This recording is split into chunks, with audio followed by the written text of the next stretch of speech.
नमस्कार, दिन भर की बड़ी खबरों में आपका स्वागत है। मैं हूं परवीन। आज इस बुलेटिन में बात होगी राजस्थान के चुनावी रण में लगे दिग्गजों के जमावड़े की, कांग्रेस के घोषणा पत्र से परेशान बीजेपी की चिंता बने वरुण गांधी की, संजय राउत के ट्वीट से मचे सियासी घमासान की। इसके साथ ही देखेंगे कि जाने माने कार्टूनिस्ट इरफान की किस खबर पर पड़ी तिरछी नजर, और बुलेटिन के आखिर में बात राहुल गांधी की कुर्सी की। इसके अलावा और भी कई बड़ी खबरों से आपको करवाएंगे रूबरू, लेकिन तमाम बड़ी खबरों से पहले एक नजर सुर्खियों पर। दिल्ली एनसीआर में वायु प्रदूषण पर सुप्रीम कोर्ट में हुई सुनवाई। कोर्ट ने कहा, किसानों को दोष देना बंद करे सरकार, किसानों की समस्या का निराकरण करे सरकार। तेलंगाना में चुनाव से पहले कांग्रेस हुई मजबूत। स्टालिन की डीएमके पार्टी ने भी किया कांग्रेस का समर्थन। कांग्रेस और बीआरएस के बीच है सीधी टक्कर।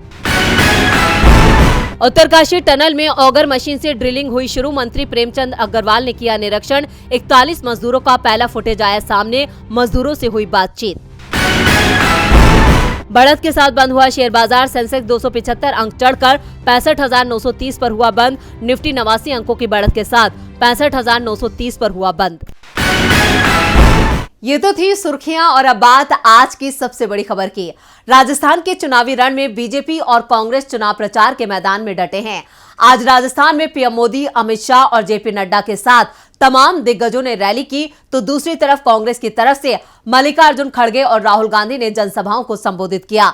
राजस्थान में मतदान में महज 4 दिन बाकी हैं। उससे पहले अपने अपने प्रत्याशियों के समर्थन में दोनों पार्टियां पूरी ताकत के साथ चुनाव प्रचार को धार देने में जुटी हैं।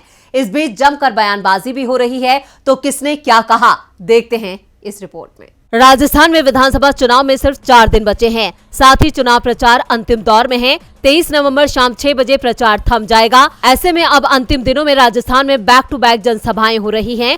राहुल गांधी ने आज राजस्थान में एक के बाद एक 3 जनसभाएं की। उदयपुर, जालोर, बाड़मेर में राहुल गांधी ने पीएम मोदी और बीजेपी पर जमकर हमला बोला। वल्लभनगर में जनसभा को संबोधित करते हुए राहुल गांधी ने उत्तराखंड की सुरंग में फंसे मजदूरों का जिक्र करते हुए पीएम मोदी पर निशाना साधा। राहुल गांधी ने कहा कि उत्तराखंड में मजदूर खदान में फंसे हुए हैं, लेकिन 24 घंटे मीडिया सिर्फ क्रिकेट की बात कर रही है। थोड़ा वक्त हमारे मजदूरों को भी दीजिए। इसी तरह मीडिया में सिर्फ नरेंद्र मोदी नजर आते हैं, क्योंकि वो अडानी का काम करते हैं। मोदी जीएसटी का पैसा अडानी को भेजते हैं और अडानी मोदी का चेहरा मीडिया में दिखाते हैं। राहुल गांधी ने जातिगत जनगणना से लेकर महंगाई, बेरोजगारी और आदिवासियों के मुद्दे पर बीजेपी पर जमकर हमला बोला। वहीं जयपुर में कांग्रेस का घोषणा पत्र जारी करते हुए कांग्रेस अध्यक्ष मल्लिकार्जुन खड़गे ने पीएम मोदी को झूठों का सरदार बताया और कहा कि वो जमकर अपनी रैलियों में जनता से झूठ बोल रहे हैं। वहीं कोटा पहुंचे पीएम मोदी ने कहा कि कांग्रेस का पेपर लीक माफिया युवाओं के सपनों पर भारी पड़ गया है, इसलिए राजस्थान बेरोजगारी के मामले में देश में अग्रणीय है। लेकिन मैं आपको विश्वास दिलाता हूं कि परीक्षा के पेपर लूटकर जिसने भी अपने लॉकर भरे हैं, उसका लॉकर टूटेगा और वो लॉकअप में जाएगा। ये भी मोदी की गारंटी है। राजस्थान में बेरोजगारी की बात करने वाले पीएम मोदी शायद देश में तेजी से बढ़ती बेरोजगारी का जिक्र करना भूल गए, जिसको लेकर राहुल गांधी लगातार पीएम मोदी और बीजेपी को घेर रहे हैं। राजस्थान में आरोप प्रत्यारोप का दौर जारी है। इधर राजस्थान में सत्ता वापसी का दावा करने वाली गहलोत सरकार ने आज अपना घोषणा पत्र जारी कर दिया। इस घोषणा पत्र में जनता के लिए कांग्रेस अध्यक्ष मल्लिकार्जुन खड़गे ने कई बड़े वादे किए हैं। तो क्या है खास कांग्रेस के घोषणा पत्र में, देखते हैं इस रिपोर्ट में। राजस्थान विधानसभा चुनाव में वोटिंग से पहले आज कांग्रेस अध्यक्ष मल्लिकार्जुन खड़गे ने कांग्रेस का घोषणा पत्र जारी कर दिया। इस मौके पर कांग्रेस अध्यक्ष मल्लिकार्जुन खड़गे ने अलावा प्रभारी सुखजिंदर सिंह रंधावा, सीएम अशोक गहलोत, प्रदेश गोविंद सिंह डोटासरा समेत तमाम नेता मौजूद रहे। घोषणा पत्र में कांग्रेस ने 7 गारंटियों के अलावा कई लोक लुभावन घोषणाएं भी की है। कांग्रेस के घोषणा पत्र की बड़ी बातें: एमएसपी के लिए कानून बनेगा, 2 लाख रुपए तक ब्याज मुक्त कर्ज किसानों को देंगे, आरटीआई का दायरा बढ़ाकर 12वीं कक्षा तक किया जाएगा, घुमंतु समुदाय की बेहतरी के लिए चरवाहा कल्याण बोर्ड की स्थापना की जाएगी, नए मॉडल स्कूल खोलने के साथ ही नई शिक्षा नीति लाई जाएगी, राजीव गांधी छात्रवृत्ति का विस्तार किया जाएगा, हर गांव को आधुनिक बनाने का वादा, पंडित जवाहरलाल नेहरू ग्रामीण विकास अनुसंधान संस्थान की स्थापना, महिलाओं को 400 रुपए में गैस सिलेंडर, चिरंजीवी योजना में 50 लाख तक का इलाज फ्री, ओपीएस के लिए अलग से कानून बनाया जाएगा, युवाओं को 4 लाख सरकारी नौकरियां, 10 लाख नए रोजगार का सृजन, महिलाओं को बसों में फ्री यात्रा के लिए मासिक कूपन, मनरेगा की रोजगार अवधि 150 दिन की जाएगी, गांव के व्यापारियों को 5 लाख तक बिना ब्याज कर्ज। इसके अलावा कांग्रेस ने घोषणा पत्र जारी करने से पहले 7 गारंटियों की भी घोषणा की थी। हर साल महिला मुखी को एक मुश्त 10,000 रुपए दिए जाएंगे। कामधेनु योजना में 2 पशुओं की मृत्यु पर 45,000 की आर्थिक सहायता दी जाएगी। किसानों और पशुपालकों से 2 रुपए प्रति किलो की दर से गोबर खरीदा जाएगा। छात्राओं को फ्री लैपटॉप दिया जाएगा। ओपीएस पर कानून बनेगा। इनमें से कुछ घोषणाएं ऐसी है जो राजस्थान 2030 विजन का हिस्सा है, जैसे स्वामीनाथ कमेटी की रिपोर्ट, किसानों को 2 लाख तक ब्याज मुफ्त कर्ज, पंचायत स्तर भर्ती की नई योजना। कांग्रेस की गारंटियों ने पहले से ही बीजेपी की चिंता बढ़ा रखी थी। अब कांग्रेस के घोषणा पत्र से बीजेपी की परेशानी बढ़ना तय है। राजस्थान में कांग्रेस की गारंटियों से बीजेपी की नींद उड़ गई है, तो वरुण गांधी ने भी मोदी की नींद उड़ा दी है। बीजेपी सांसद वरुण गांधी ने एक बार फिर ऐसा बयान दिया है जिससे पीएम मोदी और अमित शाह परेशान हो गए हैं। यूपी के पीलीभीत से बीजेपी सांसद ने फिर से मोदी सरकार के लिए बड़ा संकट खड़ा कर दिया है। तो अब क्या कह गए वरुण गांधी, देखते हैं इस रिपोर्ट में। यूपी के पीलीभीत से बीजेपी सांसद वरुण गांधी लगातार पीएम मोदी और अमित शाह के लिए बड़ी चुनौती बने हुए हैं। वो मोदी सरकार की हर नीति का विरोध करते दिखते हैं।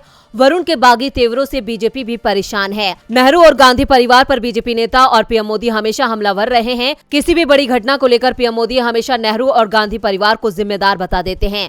वहीं वरुण गांधी नेहरू को लेकर पीएम मोदी के विचारों को पूरी तरह से खारिज कर चुके हैं। आज एक बार फिर बीजेपी सांसद वरुण गांधी अपनी ही सरकार पर हमलावर नजर आए। वरुण गांधी ने एक बार फिर पीलीभीत में एक जनसभा को संबोधित करते हुए सरकार के मुफ्त राशन बांटने के मामले में हमला बोला है। वरुण गांधी ने शायराना अंदाज में कहा, तेरी मोहब्बत में हो गए फना, मांगी थी नौकरी मिला आटा दाल चना। बीजेपी सांसद वरुण गांधी 2 दिवसीय दौरे पर पीलीभीत पहुंचे थे। वरुण गांधी ने दौरे के दौरान बीसलपुर तहसील क्षेत्र में कई जनसभाओं को संबोधित किया। मझगवा गांव में वरुण गांधी ने जनता से संवाद करते हुए कहा, आम आदमी के लिए देश में ना तो लोन उपलब्ध है और ना ही नौकरियां। देश में उद्योगपतियों के लिए आसानी से कई हजार करोड़ रुपए मिल जाते हैं, जबकि एक आम आदमी को जरा सा लोन लेने के लिए बैंक में कई चक्कर लगाने पड़ते हैं। तब भी बैंक में बैठा आदमी जब तक टेबल के नीचे से लक्ष्मी दर्शन नहीं कर लेता, तब तक आम आदमी का काम नहीं होता। वरुण गांधी ने कार्यक्रम के दौरान सरकार के मुफ्त बांटे जा रहे राशन को लेकर भी बड़ा हमला बोला। वरुण गांधी ने आगे कहा, सरकार रिक्त पदों पर भर्ती इसलिए नहीं ला रही है क्योंकि सरकार पैसा बचाना चाहती है और बचाए हुए पैसे से सरकार मुफ्त में राशन बांट रही है। मैंने एक शायरी सोची है, तेरी मोहब्बत में हो गए फना, मांगी थी नौकरी मिला आटा दाल चना। वरुण ने इस बार पीएम मोदी से लेकर बीजेपी को बेनकाब किया है। वरुण गांधी के बागी तेवर बीजेपी की मुश्किलें बढ़ा रहे हैं। मुश्किलें तो संजय राउत ने भी बीजेपी की बढ़ा रखी हैं। महाराष्ट्र में बीजेपी पहले ही अपने सहयोगियों की गुटबाजी से परेशान है। ऐसे में उद्धव गुट के सांसद संजय राउत के ट्वीट से बीजेपी में हड़कंप मच गया है। संजय राउत ने बीजेपी के प्रदेश अध्यक्ष चंद्रशेखर बावनकुले को लेकर एक तस्वीर एक्स पर साझा की थी, जिसको लेकर अब बीजेपी संजय राउत पर हमलावर हो गई है।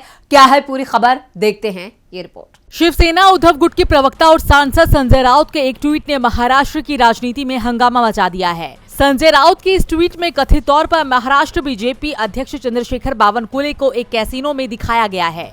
संजय राउत ने कहा कि उन्हें नहीं पता कि वो तस्वीर किसकी है। किसी ने उन्हें बताया कि वो महाराष्ट्र की एक प्रमुख हस्ती है और मकाऊ में एक कैसीनो में है। इसका मतलब है कि महाराष्ट्र में अचानक अच्छे दिन आ गए हैं। वहीं महाराष्ट्र के डिप्टी सीएम देवेंद्र फडणवीस ने संजय राउत पर जमकर निशाना साधा और कहा कि संजय राउत की मानसिकता विकृत है। जानबूझकर अधूरी फोटो ट्वीट की गई। पूरी फोटो में बावनकुले अपनी पत्नी, बेटी और पूरे परिवार के साथ नजर आ रहे हैं। अब इसको लेकर संजय राउत ने आज एक और ट्वीट किया। उन्होंने एक्स पर लिखा, क्या मैंने अपने ट्वीट में किसी का नाम लिया या आरोप लगाया? नहीं, मैंने अपने साधारण ट्वीट में बस इतना ही कहा था कि कुछ नीरो मकाऊ चीन में जुआ खेलने में व्यस्त हैं, क्योंकि महाराष्ट्र जल रहा है। लेकिन बीजेपी ने हिट विकेट फेंक दिया और घोषणा कर दी कि तस्वीर में दिख रहा व्यक्ति उनका प्रदेश अध्यक्ष है। अच्छा, इसे हिंदी में कहते हैं आ बैल मुझे मार। संजय राउत ने अपने इस ट्वीट में एक बार फिर बीजेपी को घेर लिया है। इधर फोटो में दिखाई दे रहे बीजेपी प्रदेश अध्यक्ष चंद्रशेखर बावनकुले ने भी सफाई दी। उन्होंने कहा कि मैं मकाऊ में जिस होटल में सपरिवार रुका था, वहां का ये परिसर है। इस होटल के ग्राउंड फ्लोर पर रेस्टोरेंट और कैसीनो एक ही है। खाना खाने के बाद मैं परिवार के साथ रेस्टोरेंट में बैठा था, तभी किसी ने फोटो खींची होगी। बहरहाल फिलहाल बीजेपी नेता अब कितनी भी सफाई देते रहे, लेकिन उनकी इस तस्वीर ने महाराष्ट्र की सियासत में बीजेपी को फिर से सवालों में ला दिया है। संजय राउत के ट्वीट पर सियासी बयानबाजी तेज हो गई है। इधर मध्य प्रदेश में भी सियासी हलचल तेज हो गई है। एक दिन पहले खबर आई थी कि मध्य प्रदेश कांग्रेस अध्यक्ष कमलनाथ ने पार्टी के सभी उम्मीदवारों को पत्र लिखा है, जिसमें उन्होंने अपनी सीट पर उन अधिकारियों और कर्मचारियों के नाम 30 नवंबर तक बताने को कहा था जिन्होंने चुनाव में बीजेपी का साथ दिया। कांग्रेस का दावा है कि 3 दिसंबर के बाद उसकी सरकार बनेगी और कमलनाथ की सरकार चुनाव में बीजेपी का साथ देने वालों पर एक्शन लेगी। अब खबर आ रही है कि कमलनाथ ने सभी उम्मीदवारों को भोपाल बुला लिया है। तो क्यों उम्मीदवार बुलाए गए भोपाल, देखते हैं इस खबर में। मध्य प्रदेश कांग्रेस कमेटी ने अपने प्रत्याशियों और उनके चुनावी एजेंट को 28 नवंबर को भोपाल बुलाया है। पार्टी की ये पूरी कोशिश मतगणना को लेकर है। वो मतगणना में किसी तरह की कोई चूक नहीं चाहती है जिसका फायदा सत्ताधारी दल को मिल पाए। इसीलिए उम्मीदवार और उनके चुनावी एजेंटों के लिए पार्टी ने विशेष प्रशिक्षण शिविर रखा है। इसमें मतगणना के दौरान रखने वाली सावधानियों को बताया जाएगा। मध्य प्रदेश कांग्रेस कमेटी के सचिव मकसूद अली ने बताया कि 28 नवंबर को सभी उम्मीदवारों को भोपाल में प्रशिक्षण दिया जाएगा। प्रदेश कांग्रेस कमेटी ने जो पत्र उम्मीदवारों को लिखा है उसमें यह बताया गया है कि जो एजेंट विधिक संबंधी कार्रवाई में महत्वपूर्ण जिम्मेदारी निभा सकते हैं, ऐसे एजेंटों को प्रत्याशी अपने साथ लेकर भोपाल पहुंचे। मतगणना के दौरान कई बार वाद विवाद की स्थिति भी निर्मित हो जाती है। ऐसी स्थिति में प्रत्याशियों और उनके एजेंट को क्या करना चाहिए, इस संबंध में भी प्रशिक्षण के दौरान जानकारी दी जाएगी। ये भी बताया जाएगा कि प्रत्याशी और उनके प्रशिक्षण लेने वाले एजेंट अपने अपने विधायक क्षेत्र के एजेंट को भी मतगणना के दौरान बरती जाने वाली सावधानियों को लेकर जानकारी देंगे। उज्जैन उत्तर सीट से कांग्रेस प्रत्याशी माया त्रिवेदी ने भी पत्र की जानकारी देते हुए कहा कि उन्हें प्रदेश कांग्रेस कमेटी का पत्र मिल गया है। त्रिवेदी ने बताया कि ये प्रशिक्षण 2 चरणों में दिया जाएगा। इनमें पहला चरण सुबह 11 बजे से दोपहर 1:30 तक रहेगा, जबकि दूसरा चरण 2:30 से लेकर 5 बजे तक चलेगा। दरअसल कांग्रेस पार्टी ने इस बार कई नए चेहरों को भी टिकट दिया है और पार्टी ने अपने पत्र में ये साफ कर दिया है कि जो लोग पहली बार चुनाव लड़ रहे हैं, ऐसे उम्मीदवार और उनके एजेंट को प्रशिक्षण लेना बेहद जरूरी है। मध्य प्रदेश में सबको नतीजों का इंतजार है। इधर सुप्रीम कोर्ट से भी लंबा इंतजार खत्म हो गया। साल 2013 में छत्तीसगढ़ में विधानसभा चुनाव होने थे। पिछले 2 चुनावों में बीजेपी ने जीत हासिल की थी और रमन सिंह मुख्यमंत्री थे। 10 सालों से सत्ता से दूर कांग्रेस इस बार जीतने के लिए पूरा जोर लगा रही थी और यही वजह थी कि कांग्रेस ने पूरे राज्य में परिवर्तन यात्रा निकाली थी। लेकिन बस्तर में देश का सबसे बड़ा नक्सली हमला हुआ था और अब 10 साल बीत जाने के बाद सुप्रीम कोर्ट ने इस मामले में एनआईए को बड़ा झटका दिया है। छत्तीसगढ़ के बस्तर में साल 2013 में कांग्रेसी नेताओं की जान लेने के मामले में सुप्रीम कोर्ट से एनआईए को तगड़ा झटका लगा है। कोर्ट ने कहा है कि नक्सलवादी हमलों में बड़ी राजनीतिक साजिश के आरोपों का मामला चलता रहेगा। याचिकाकर्ता के अधिवक्ता ने कहा कि इस मामले की जांच एनआईए ने पहले ही की थी, लेकिन एनआईए ने षड्यंत्र की जांच नहीं की और जांच को बंद कर दिया। जब पुलिस द्वारा झीमर कांड की जांच कराने की याचिका लगाई गई तो एनआईए ने इस याचिका का भी विरोध किया और छत्तीसगढ़ पुलिस द्वारा जांच कराने की अनुमति नहीं देने की याचिका लगाई। इस पर सुनवाई के बाद सुप्रीम कोर्ट ने इस याचिका को खारिज कर दिया है और कोर्ट की तरफ से छत्तीसगढ़ पुलिस को जांच के आदेश दिए गए हैं। कोर्ट के आदेश के बाद सीएम भूपेश बघेल ने सोशल मीडिया एक्स पर लिखा कि झीरम कांड का सुप्रीम कोर्ट का आज का फैसला छत्तीसगढ़ के लिए न्याय का दरवाजा खोलने जैसा है। झीरम मामले में हमने दिग्गज कांग्रेस नेताओं सहित 32 लोगों को खोया था। कहने को एनआईए ने इसकी जांच की, एक आयोग ने भी इसकी जांच की, लेकिन इसके पीछे वृहद राजनीतिक साजिश की जांच किसी ने नहीं की। छत्तीसगढ़ पुलिस ने जांच शुरू की तो एनआईए ने इसे रोकने के लिए अदालत का दरवाजा खटखटाया था। बहरहाल अपने बयान में बघेल ने इशारों ही इशारों में 2013 के हमलों के लिए बीजेपी को जिम्मेदार और षड्यंत्रकर्ता करार दिया है और बीजेपी की तरफ से क्या प्रतिक्रिया आती है ये देखना दिलचस्प होगा। सुप्रीम कोर्ट के बाद देखते हैं कि जाने माने कार्टूनिस्ट इरफान की किस खबर पर पड़ी तिरछी नजर।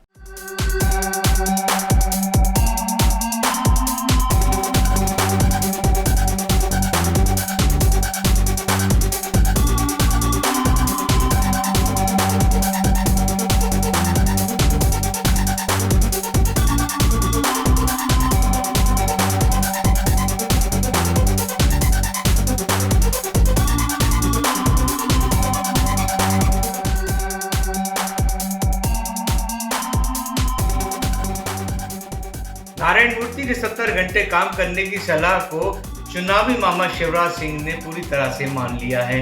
उन्होंने कहा कि वो पूरे चुनाव में सिर्फ 2.5-3 घंटे ही सोए थे। लेकिन चुनावी रुझान जिस तरह के आ रहे हैं, जैसे कि चुनावी परिणाम आने की उम्मीद बताई जा रही है, उससे तो ऐसा लगता है जैसे कि मामा की नींद पूरी तरह से उड़ गई हो।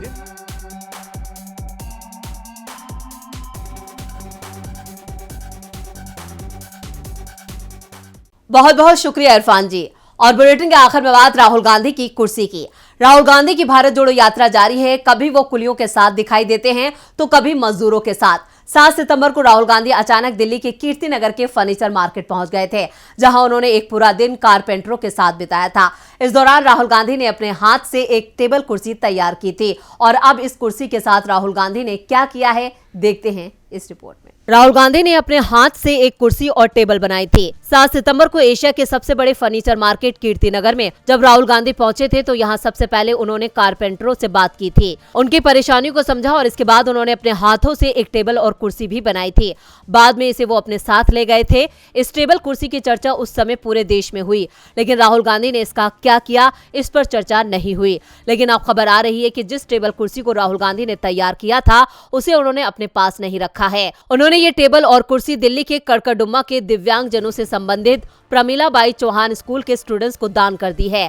ये स्कूल मूक और बाधिर बच्चों को फ्री में शिक्षा देता है। दिल्ली कांग्रेस के अध्यक्ष अरविंद सिंह लवली ने स्कूल में कुर्सी मेज दिए जाने की जानकारी देते हुए कुछ तस्वीरों को भी शेयर करते हुए कहा, राहुल गांधी और अन्य कारीगरों ने जिस बेंचेस को बनाया उसे प्रमिलाबाई चौहान मूक बाधिर स्कूल में भेंट किया गया। राहुल गांधी का नफरत के बाजार में मोहब्बत की दुकान खोलने के पैगाम का इन बच्चों से अच्छा कोई ब्रांड एम्बेसडर नहीं हो सकता।